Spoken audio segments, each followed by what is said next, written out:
आंखों में नींद बहुत है पर सोना नहीं है। यही वक्त है कुछ करने का, इसे खोना नहीं है। सचमुच यही वक्त है जो सबसे महत्वपूर्ण वक्त जिसे आप कह सकते हो।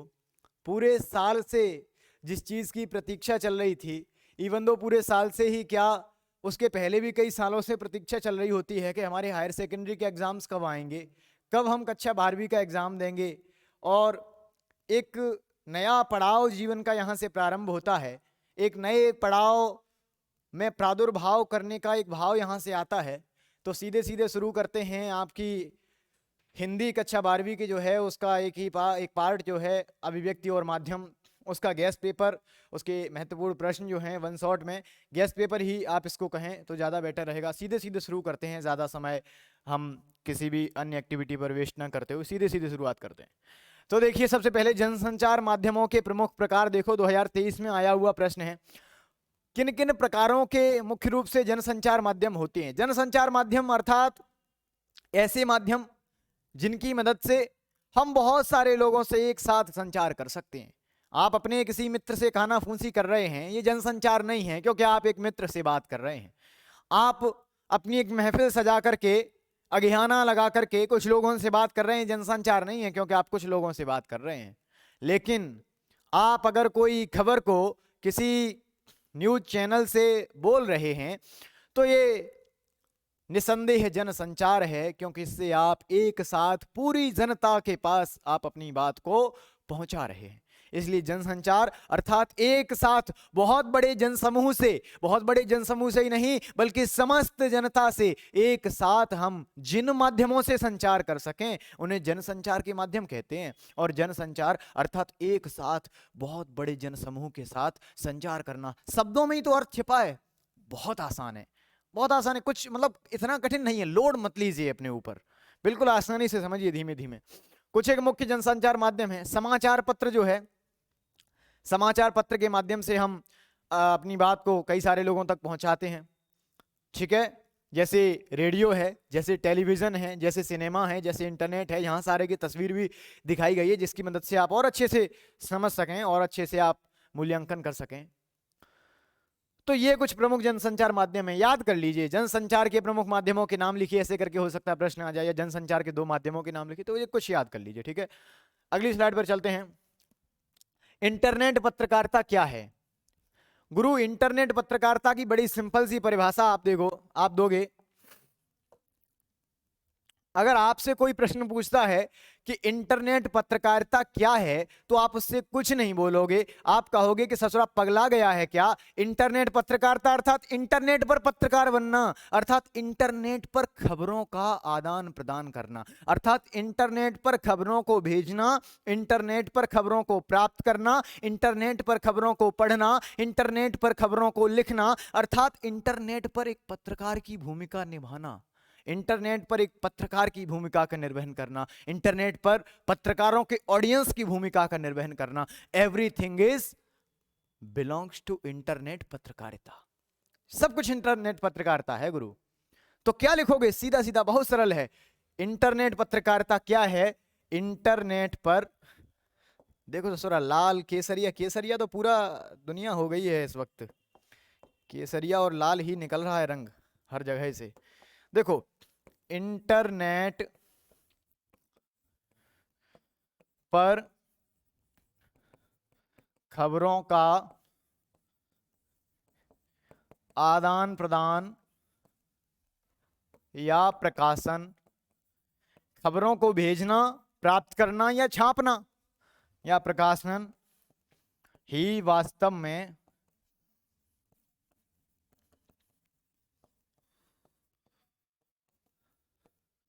इंटरनेट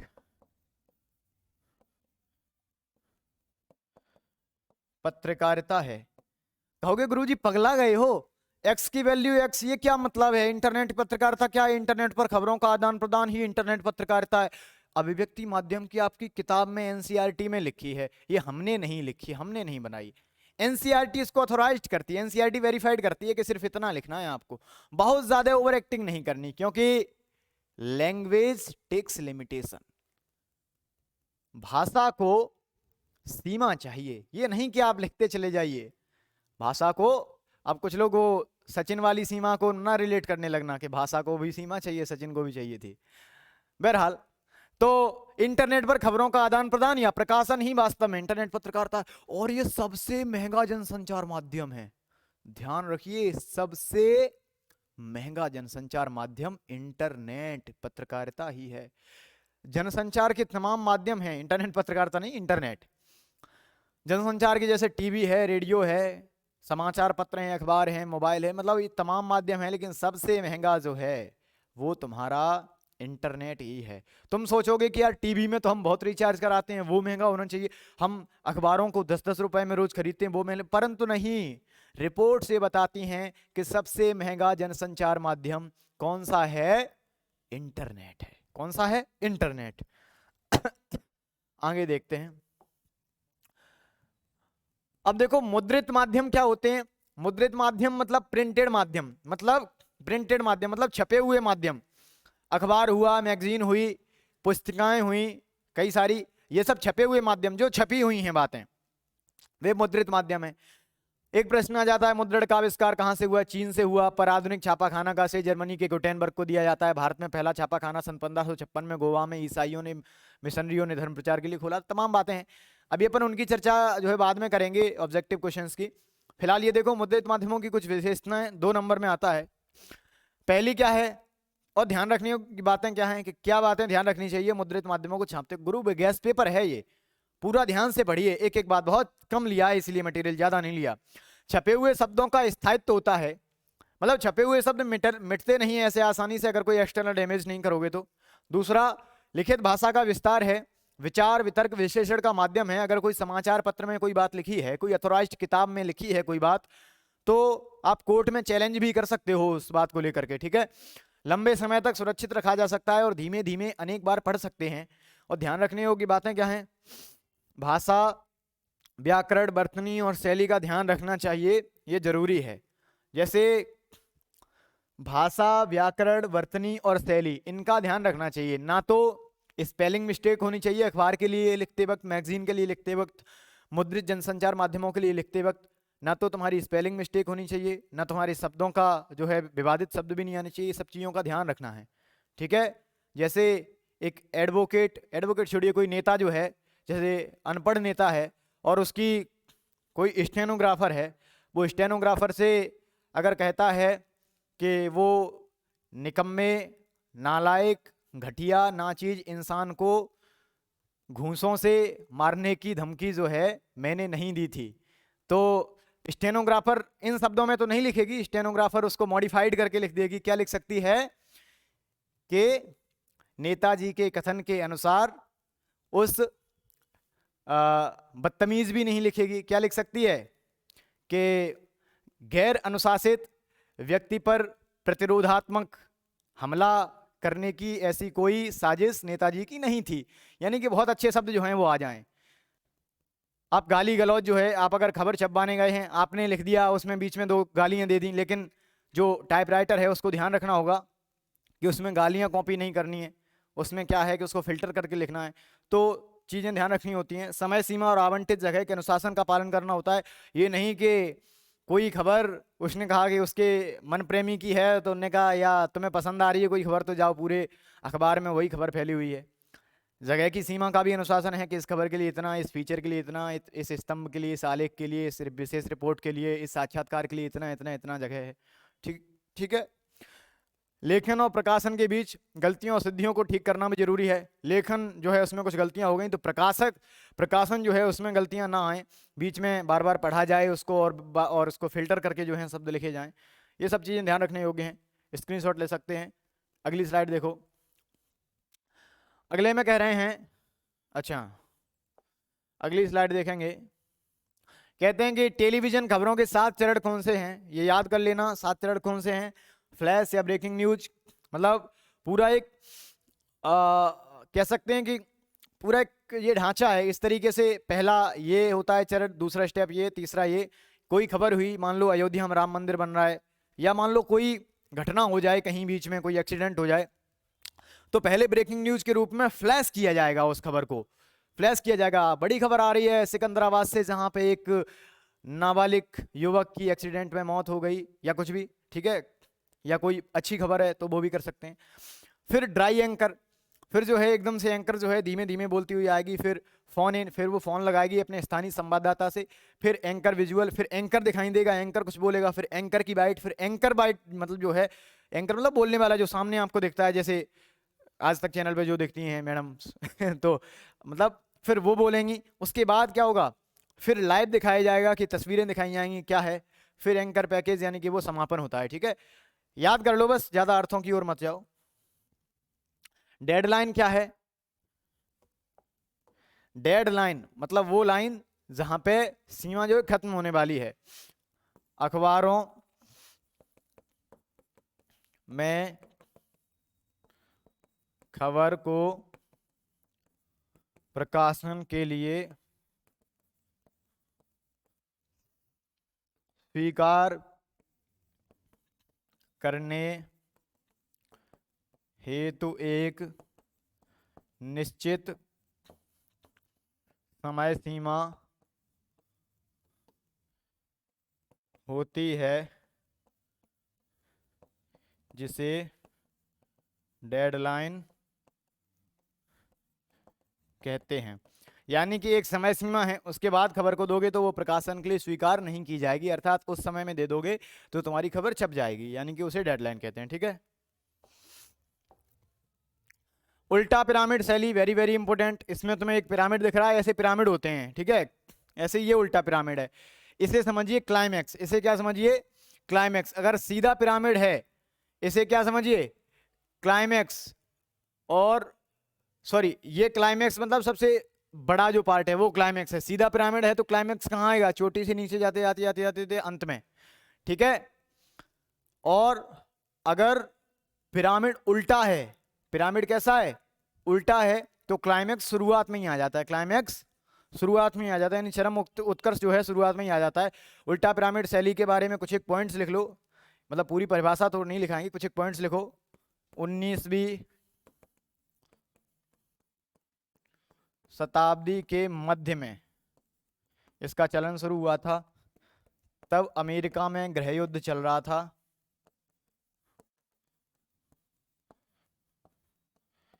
ठीक है, 3 पार्ट्स में खबर को बांटा जाता है इसमें, इंट्रो, बॉडी और समापन, ठीक है। क्लाइमैक्स अंत में। और इस शैली में क्या लिखी जाती हैं? खबर लिखी जाती हैं, खबर लेखन की बुनियादी शैली।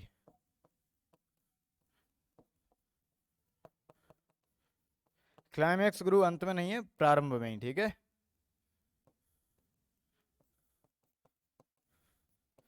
ठीक, ये कुछ तुम्हारे पॉइंट्स हैं। 19वीं शताब्दी के मध्य में जब अमेरिका में गृह युद्ध चल रहा था तब इसका चलन प्रारंभ हुआ। ये समाचार लेखन की एक बुनियादी शैली है जिसमें समाचार या खबर को 3 भागों में बांटा जाता है, इंट्रो, बॉडी और लीड। इंट्रो को जिसको लीड या मुखड़ा भी कहते हैं, बॉडी यानी कि बीच का भाग, और समापन जो होता है, समापन जैसी हालांकि अलग से कोई चीज़ नहीं होती है, ठीक है।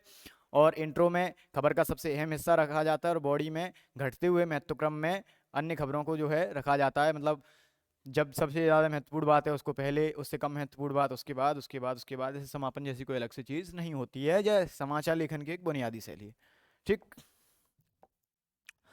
अब देखो, समाचार लेखन के 6 ककार। किसी खबर या समाचार को लिखते हुए 6 सवालों का जवाब देने की हम कोशिश करते हैं कि खबर क्या है, कौन, कहाँ, कब, क्यों, कैसे। क्या, कौन, कहाँ, कब, क्यों, कैसे, ये 6 ककार हैं जिनको ककार कहा जाता है, यानी कि का से शुरू होने वाले प्रश्न।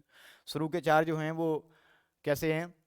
तथ्यात्मक हैं, यानी कि एक शब्द में उनका जवाब दे सकते हैं, और 2 जो हैं क्यों और कैसे, ये कैसे हैं? विश्लेषणात्मक, यानी कि इनका जवाब जो है बहुत सारे शब्दों में देना पड़ता है।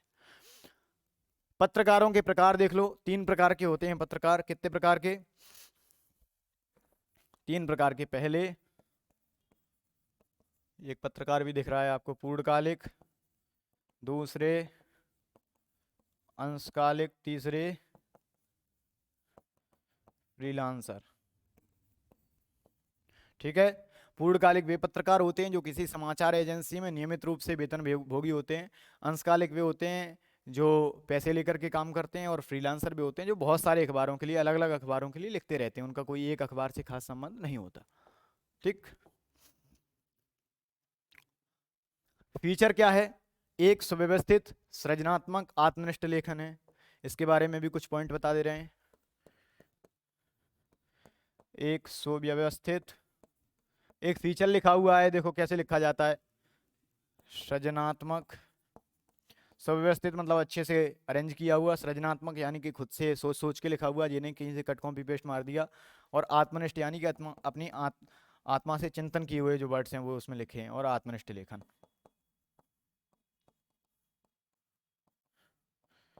उद्देश्य क्या है?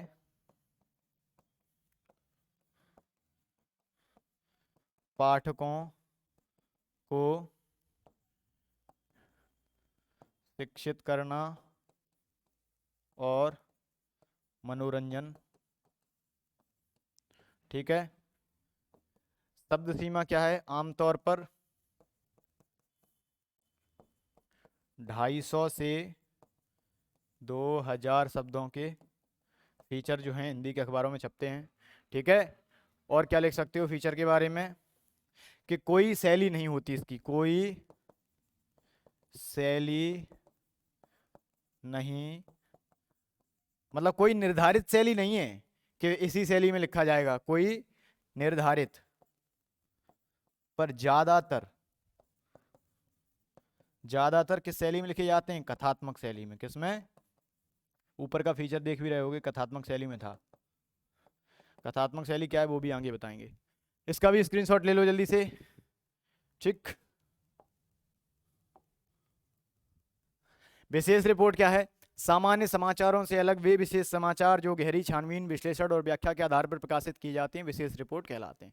किसी के पीछे पड़ जाओ और फिर उसकी छानबीन करो, और फिर उसकी मतलब ऐसी तैसी करने का जिम्मा ले लो कि अब तो हम इस पर रिपोर्ट छाप छाप के इसको जो है इसकी छवि, अगर वास्तव में धूमिल है तो धूमिल करेंगे, या मतलब जो भी हो, विशेष रिपोर्ट यही होती है जो गहरी छानबीन पे बनाई जाती हैं।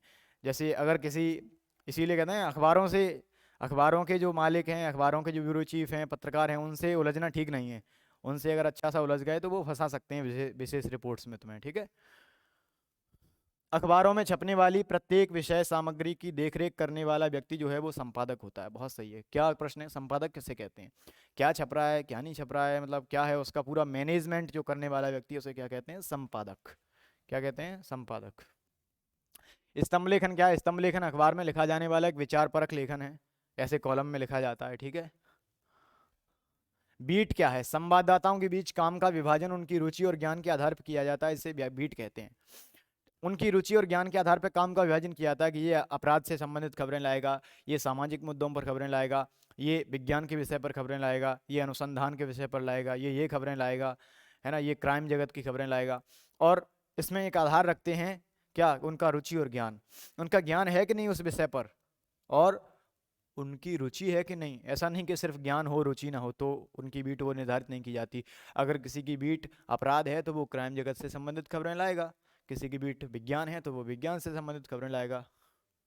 ठीक है। कहानी के तत्व देख लो, एक ट्रिक याद रख लो यहां से। का पास दे भाऊ। का से कथानक, पा से पात्र, सा से संवाद, दे से देशकाल, भा से भाषा शैली, और ऊ से उद्देश्य। ठीक है। समझ गए होगे। ये कहानी के तत्व हो गए। अब नाटक के तत्व जो हैं तो कपास दे भाऊ में ही दो और जोड़ दो। नाटक में क्या है? ये शुरू के तो वही है कहानी वाली, रंगमंचिता और प्रतिरोध, और जोड़ दो। ठीक है। प्रतिरोध समझते हो कि भाई टकराहट, दो पात्र मिलते हैं तो एक टकराहट होती है, इसे प्रतिरोध कहते हैं ना, धूम तना नाना वाली। कहानी और नाटक में अंतर, कहानी और नाटक में अंतर जो है वो भी आप लिख सकते हो। दो दो नंबर का ही प्रश्न आता है तो अपन दो ही लिखेंगे। ठीक है। कहानी दृश्य विधा है, सॉरी, कहानी श्रव्य है, कहानी सुनी जाती है देखी नहीं जाती। ठीक है। श्रव्य विधा है, नाटक दृश्य है, या दृश्य काव्य कह सकते हो। विधा लिखेंगे, काव्य नहीं, कहानी काव्य नहीं होता, ठीक है। और एक कहानी का उदाहरण दे दो, कोई भी कहानी का उदाहरण दे सकते हो, जैसे बड़े घर की बेटी,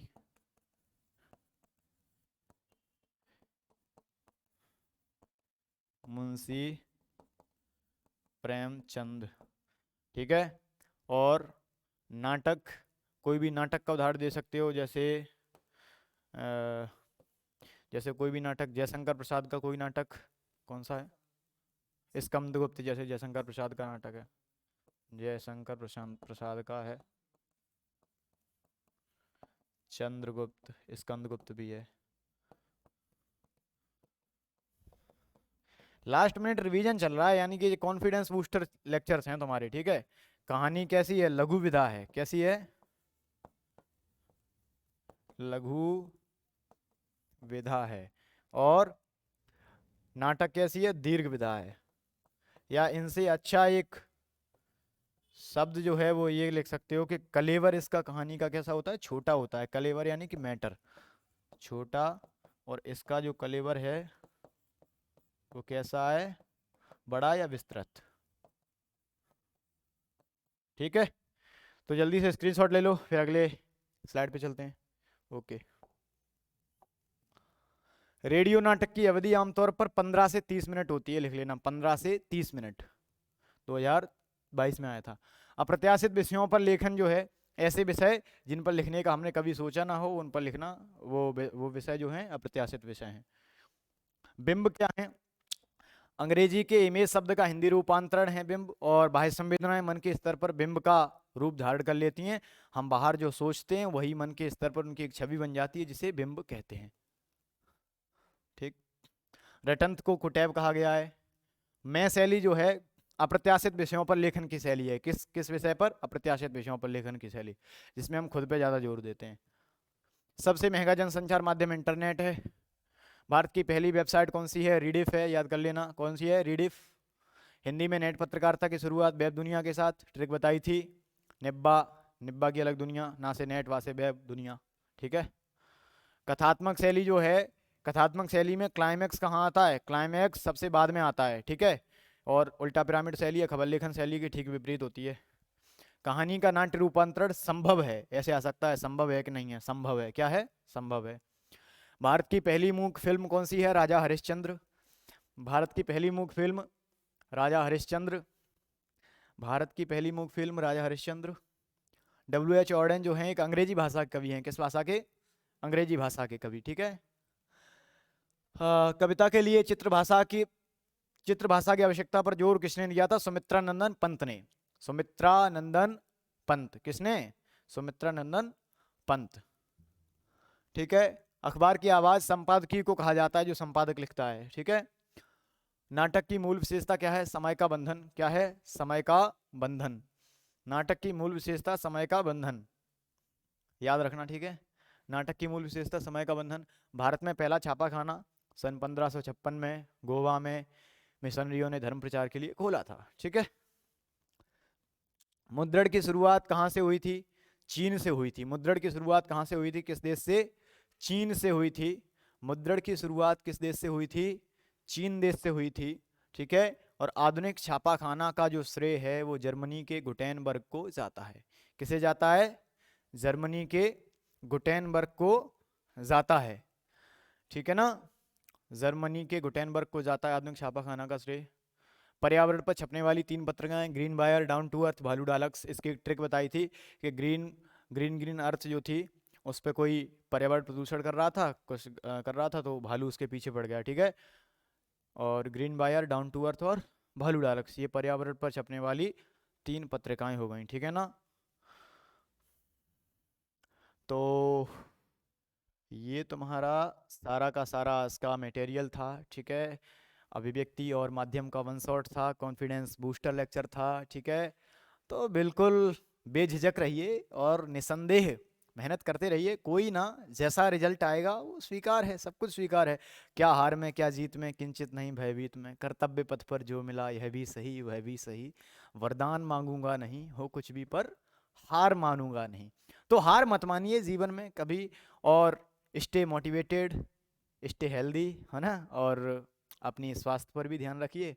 मैं तो रख नहीं पा रहा अभी क्योंकि तमाम वर्कलोड्स हैं, और मैं समझता हूँ कि ऐसा समय है कि जब नींद बहुत ज़्यादा आती है, इस समय ही सबसे ज़्यादा डिस्ट्रैक्शंस जो हैं उनमें हम भटकते हैं, परंतु इन सब से बच के चलना है। क्या समझता डराने से डर जाएंगे, अब की सारी हदों से गुजर जाएंगे, और मौत का खौफ देकर डराता है क्यों, मौत जिस रोज आएगी मर जाएंगे। तो बिल्कुल निसंदेह होकर पढ़िए। बहुत बहुत धन्यवाद, थैंक यू सो मच। और सभी को बहुत बहुत धन्यवाद। शेयर कीजिए लेक्चर को, कमेंट जरूर करिए कैसा लगा। Thank you so much.